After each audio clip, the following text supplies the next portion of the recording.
Regarde-moi cette magnifique Golf 4. Un petit peu posé, noir. Intérieur cuir beige, bon, bien usé par contre. Mais ça fait toujours plaisir d'en voir. Il lui manque juste le toit ouvrant, tu vois. Ah, puis les xénons, puis ici, puis ça. Mais ça, c'est pas mal quand même. D'origine comme ça. Ça me rappelle ma première. Oula, attention, TDI 150, hein, si le logo m'étonne pas. Allez, à l'abattoir. Bon, aujourd'hui, je me rends chez Dubourg Automobile, la casse, hein, la fameuse casse où je viens tout le temps pour récupérer des petites bricoles et tout. Je vais t'expliquer pourquoi. Donc la casse Dubourg. Bah, c'est là où je viens tout le temps, hein, c'est pour trouver des petites bricoles, des petites pièces. Je t'avais déjà fait une explication de vidéo là-dessus. Là, tu trouves de tout, même des CD. Et la Golf 4 que j'avais restaurée là, qui est aujourd'hui à 256 000 vues. Bah, c'est en partie grâce à cette casse là, hein, que j'ai pu la restaurer aussi bien, parce que ici tu trouves toutes les petites pièces que tu veux, des petits trucs que les gens ne vendent pas sur le bon coin ou alors hors de prix. Ici ils te les donnent ou ils te les vendent une misère. Et les durites, etc. Faire des plans de montage niveau moteur, tu vois, pour ma suralimentation, etc. Bref, ici c'est vachement efficace. Et moi là je cherche de la moquette de sol. Donc j'ai fait le tour avant toi pour voir ce qu'il y avait. Il n'y a pas grand chose, hein, il y a juste une polo. Donc je vais récupérer. Faut que je récupère de la moquette là sur la polo. Parce qu'il faut que ce soit le même coloris que ma Golf 6 en fait. Donc je vais couper un bout et après je vais t'expliquer pourquoi. Mais il n'y a pas grand chose, donc je vais pas rester longtemps. À la casse. Ah bah tiens, là celui-là il s'est fait bouffer par un chien. Bon voilà, j'ai coupé mon petit bout de moquette. Bon ici t'inquiète pas, faut pas avoir de pitié, hein. En fait il y a un gros roulement de voiture toutes les semaines et demie je crois. En fait ils remplissent le petit bout de parc. Avant c'était tout le grand parc là. Et tu vois ils testent les joints de culasse même pour la revente. Ils font la pièce d'occasion joint de culasse. Et du coup il y a des gros roulements, genre ils remplissent et après ils vident, ils broient tout.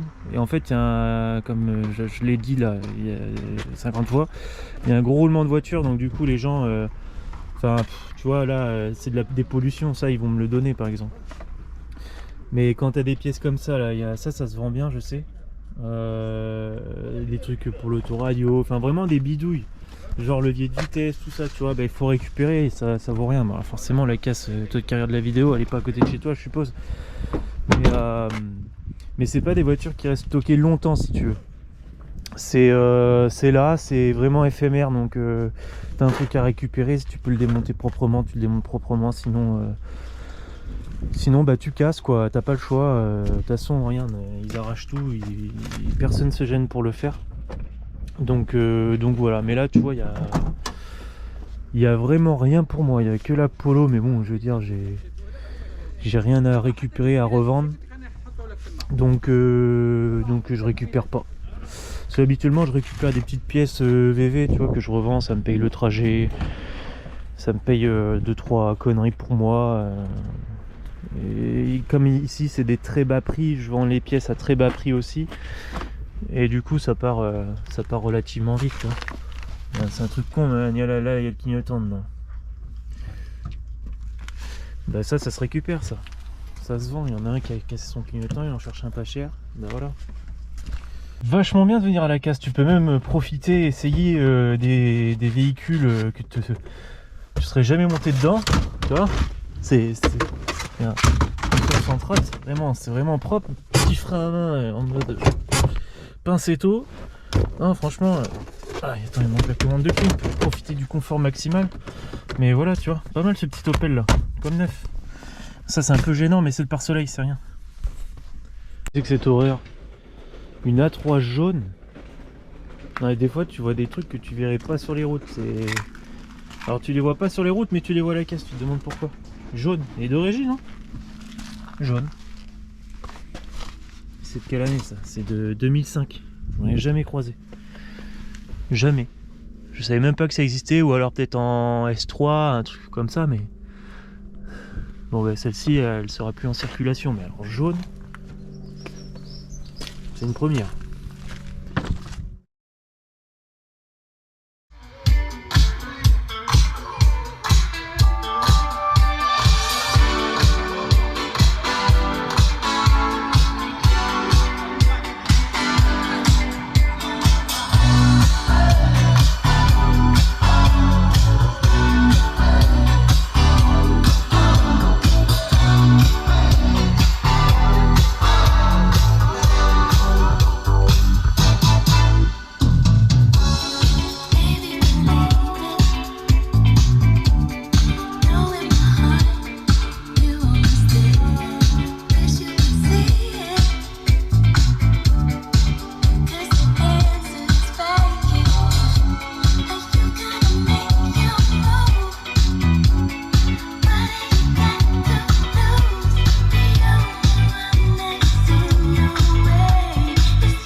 Bon, on se retrouve après avoir parcouru des kilomètres pour aller à la casse. Donc, pourquoi j'ai récupéré ce fameux bout de moquette? Je vais t'expliquer pourquoi de suite. De toute façon, tu as peut-être même vu dans le titre, je sais pas ce que je vais marquer, bref. J'ai posé un caisson de basse d'Audi Q5 dans ma roue de secours. Donc c'est un projet que je voulais faire depuis un moment pour améliorer le son de la Golf 6 parce que ça n'existe pas d'origine sur la Golf 6, même celles qui ont le pack d'in-audio, elles n'ont pas le caisson. Par contre la Golf 7, quand tu as le pack d'in-audio, tu as le caisson dans la roue de secours. Et c'était le cas dans ma 7 GTD, le son c'était une folie. Donc je me suis procuré un petit caisson d'Audi Q5, donc physiquement c'est le même que le d'in-audio de Golf 7. Par contre il a un HP qui est en 2 ohms, alors que la Golf 7 il est en 4 ohms. Et il a l'air de meilleure qualité, en tout cas au visu. Moi je voulais absolument celui-ci parce qu'il était quand même beaucoup moins cher d'occasion et beaucoup plus facile à brancher parce que t'as que 2 fils en fait. Mais il m'est arrivé une petite galère quand même, je vais te le préciser après. Donc pour le coup, j'ai récupéré aussi de la moquette comme ça là. C'est de la moquette que j'ai arrachée d'un tapis de coffre. Ta structure dure, il colle ça par-dessus. Donc faut que je le lave parce que ça n'a pas l'air d'être tout à fait la même couleur. Sinon j'en récupérerai un. Enfin je me débrouillerai, bref. C'est pour en fait faire une pochette pour le coup mettre le cric, les outils, etc. Là-dedans là. Et le scratcher dans le fond du coffre. Comme ça se voit pas. Parce que de base je voulais faire un caisson ici là, mais j'ai pas le temps de me prendre la tête à faire ça. J'avais fait sur la Golf 4 et c'est une misère. Enfin c'est long à faire et après quand tu veux démonter ton feu, faut que tu enlèves le caisson, tout ça, enfin bref. Du coup je me suis déchauffé. Et ce que je t'ai pas précisé, c'est pour faire un montage comme ça là, avec la roue de secours. Donc tu peux avoir soit la roue ou pas, tu peux mettre le caisson sans roue de secours. Mais si tu as la roue de secours, il faut absolument que ce soit une roue de secours type grande taille que tu as dans les GTD et les GTI. C'est-à-dire qu'il faut être d'origine, il faut être en 17 pouces minimum. Si tu as eu du 16, c'est mort, ils t'auront mis une petite galette, entre guillemets. Parce qu'en fait, tu n'as pas le même freinage et le bol de la roue de secours est plus grand que les standards parce que là-dessus, tu as un freinage qui est plus éloigné, tu as des plus grands disques. Donc, il faut que ça passe, tu vois. Bref. Donc, voilà pour ça. Et après, cette moquette-là, je t'explique de suite. En fait, pour alimenter le fameux caisson, j'ai dû mettre un ampli. Donc, j'ai fait ça propre, attention. Comme d'hab, tu me diras. Le mec qui se jette pas de fleurs. Mais non, je suis content de mon installation. En fait, ici, de base, il y a le module Bluetooth. Moi, je l'ai enlevé parce qu'avec le Media PQ, le Bluetooth, il est dans le PQ, en fait. Donc j'ai trouvé un petit ampli qui s'appelle, c'est un MTX TR275.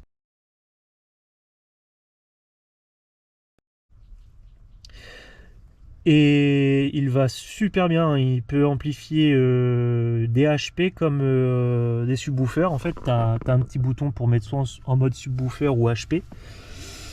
Et il est tout petit, c'est son gros avantage. Donc tu vois, moi j'ai fait deux petits tubes en alu pour le rehausser, pour qu'il ventile par-dessous.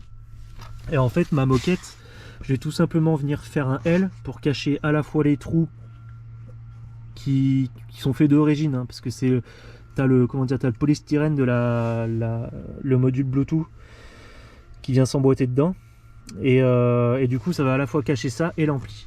Donc l'ampli lui il est complètement froid, bien que c'était pas le cas au départ, mais il est complètement froid, ça va pas le faire chauffer plus que ça. Donc ça va tout cacher, ça va être propre. Donc au départ j'ai fait un montage particulier, comme c'est un petit ampli qui prend pas beaucoup de courant. En fait je m'étais repiqué tout derrière l'autoradio, que ce soit le positif, le négatif, le remote et les RCA. Donc je t'explique en 2-2 mon montage. J'ai dû revoir parce que j'avais une surchauffe de l'ampli et on a mis en cause mon câblage trop petit. Il faut savoir que tout ce qui est amplifié, il faut du câblage qui est assez gros. Donc en fait finalement j'ai refait tout le câblage, j'ai passé une masse qui va d'ici à là. Ici si tu démontes ton plastique, même en dessous de la moquette, tu as une vis où tu peux brancher ta masse à la caisse. Le plus il va directement à la batterie, donc il passe par ici là, avec même les RCA. Ça passe dessous le cendrier, derrière l'autoradio. Donc les RCA forcément s'arrêtent derrière l'autoradio. Le positif lui passe derrière le compteur, redescend et va directement au plus de la batterie. Je vais te montrer ça. C'est un système qui est intéressant à faire pour améliorer le son vraiment, parce que ça métamorphose le son. Bouge pas tonton, je vais te montrer. Donc tu vois la grosseur du câble, ça correspond à ça, c'est pas très gros, hein. Et en fait je l'ai fait passer sous le pédalier, et au niveau du pédalier à l'intérieur de la bagnole, tu as un caoutchouc où sort ton faisceau de l'intérieur à l'extérieur. Tu vas pas le voir parce qu'il faut enlever la batterie, mais tu as des emplacements à couper où tu peux repasser des câbles dedans. D'ailleurs j'ai passé d'autres câbles parce que j'ai installé une alarme que j'avais pas d'origine. Donc du coup j'ai eu deux emplacements, il m'en reste un pour ressortir d'autres câbles. Je suis passé par la propre, après j'ai fait courir mon câble dans une goulotte d'origine. Et je me suis repiqué ici là à l'intérieur. En fait ça correspond tout simplement à ce gros fil là qui va dans la boîte à fusibles. Donc voilà. Attends, je vais te montrer parce que je sais que tu vas me demander en commentaire. Donc tu vois, je me suis mis là. Et d'ailleurs pour info, si jamais tu crames ton fusible d'autoradio, cherche pas le fusible derrière l'autoradio, il est ici, c'est celui-ci là. Le bleu, le 15. Donc voilà. Ensuite pour les RCA, j'ai pas acheté de convertisseur RCA.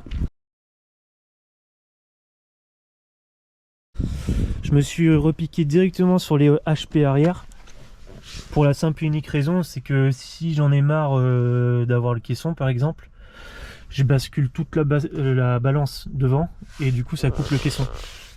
Donc pas besoin de convertisseur RCA. J'ai juste passé des fils d'enceinte sur les fils des HP arrière. Je vais te mettre le schéma là parce que sinon tu vas pas t'y retrouver.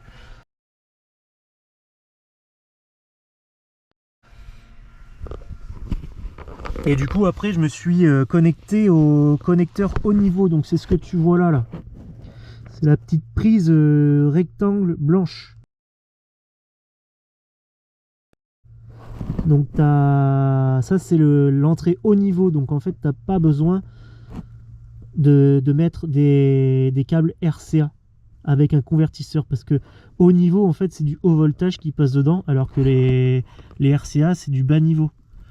C'est du petit voltage quoi. Donc moi je voulais pas me faire chier avec un boîtier derrière l'autoradio, tout ça. D'ailleurs c'est pour ça que j'ai acheté l'ampli en neuf, parce que je l'ai trouvé à 50 € sur le bon coin, mais j'étais pas sûr que les mecs ils aient la petite prise, que souvent les mecs ils les balancent. Donc voilà quoi. Et pour le remote, du coup, pour mettre en route l'ampli, je te mets une photo pareil. C'est dans la petite connectique blanche.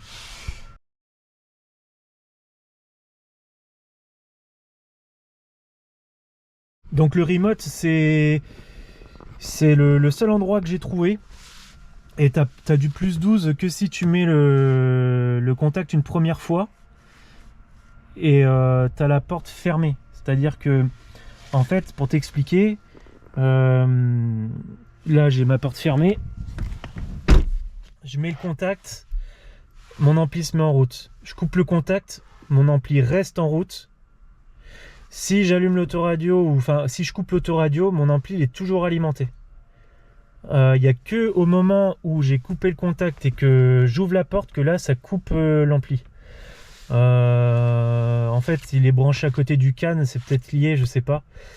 Mais bon, moi ça me va très bien en fait. Mais je voulais pas avoir un plus permanent forcément, parce que sinon ça te vide ta batterie.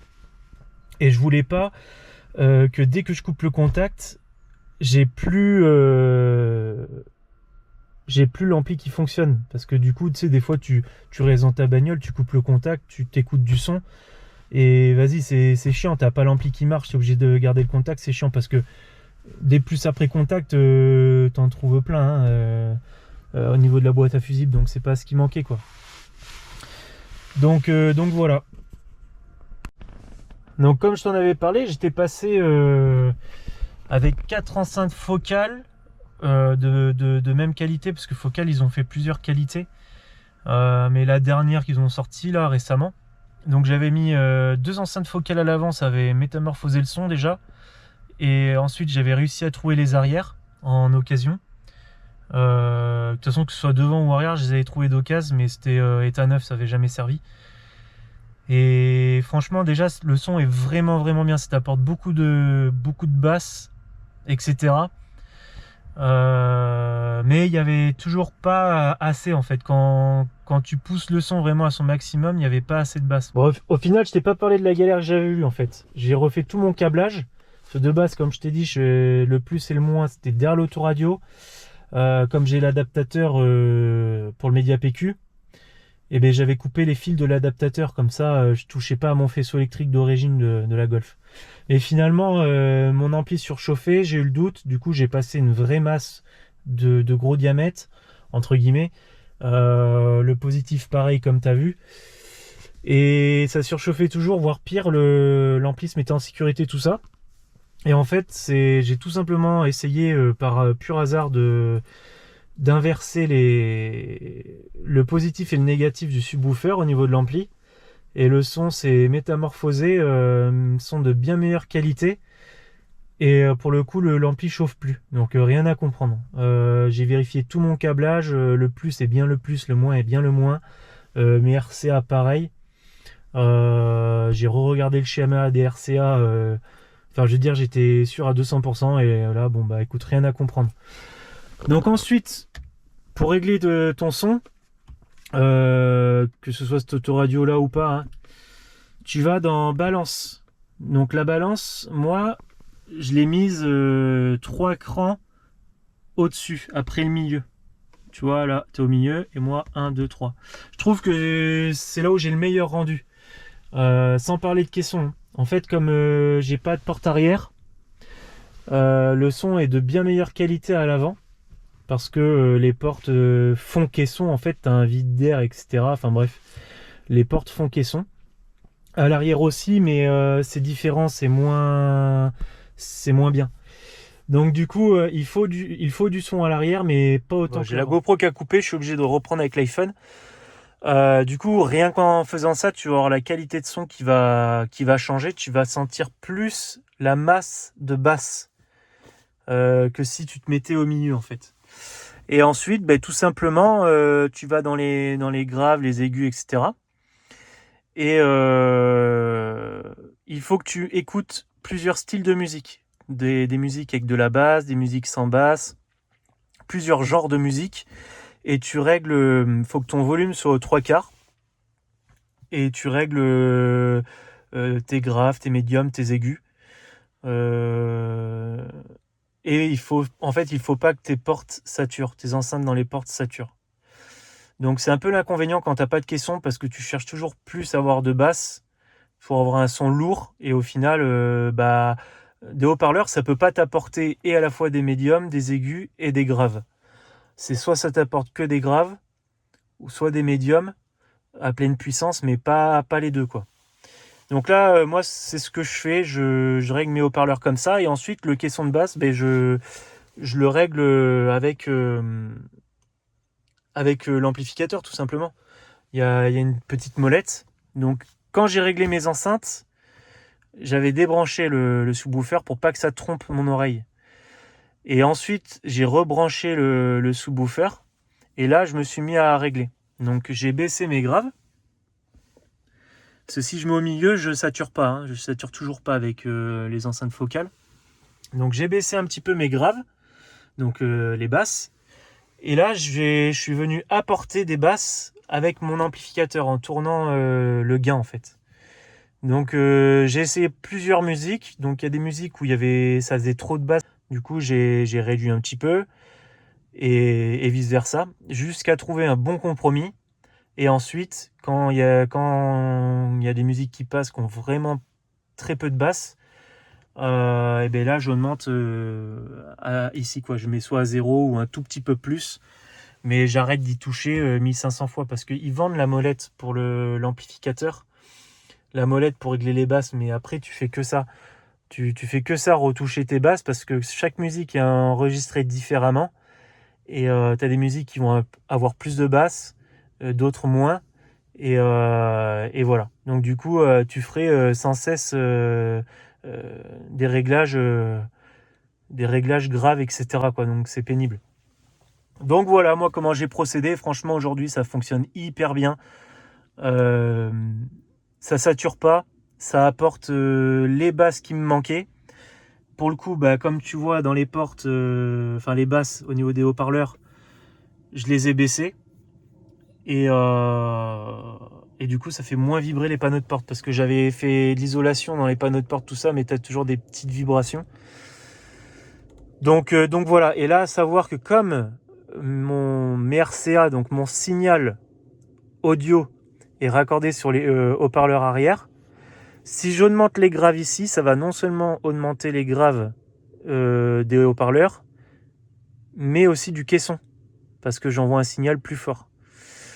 Et pareil pour la balance. La balance, comme je me suis raccordé sur les HP arrière, si je passe ma balance complètement à l'avant, je coupe forcément mes enceintes arrière, mais aussi mon caisson de basse.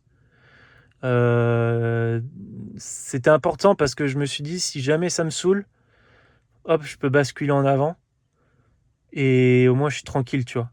Après, honnêtement, là, comme j'ai réglé mon son, donc c'est bien de faire les réglages aux 3/4 du volume, mais ce qu'il faut regarder aussi, c'est quand tu es au milieu de volume et au minimum.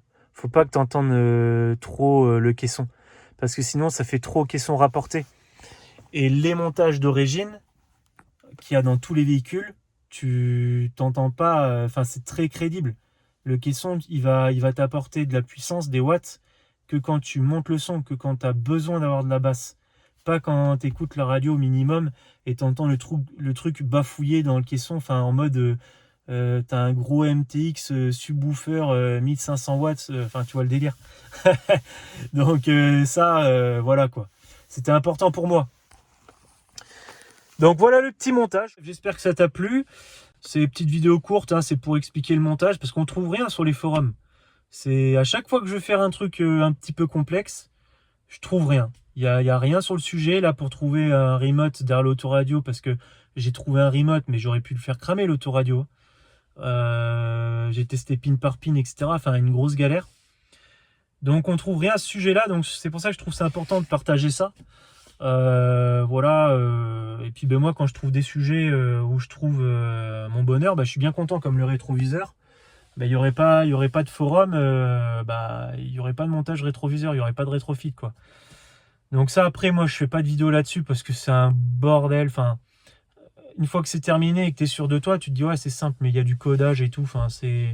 Ça demande d'avoir toute sa tête et pas gérer la caméra et tout, quoi. Donc voilà quoi. Bon bah je te dis à plus tard et puis prochaine vidéo sur l'éclairage avant. Les phares. Voilà. Super intéressante comme vidéo. Donc tu verras, tu regarderas si ça t'intéresse, mais encore un sujet où on trouve rien. Et j'ai de l'expérience là-dessus, donc ça va être intéressant. Allez, ciao, bye.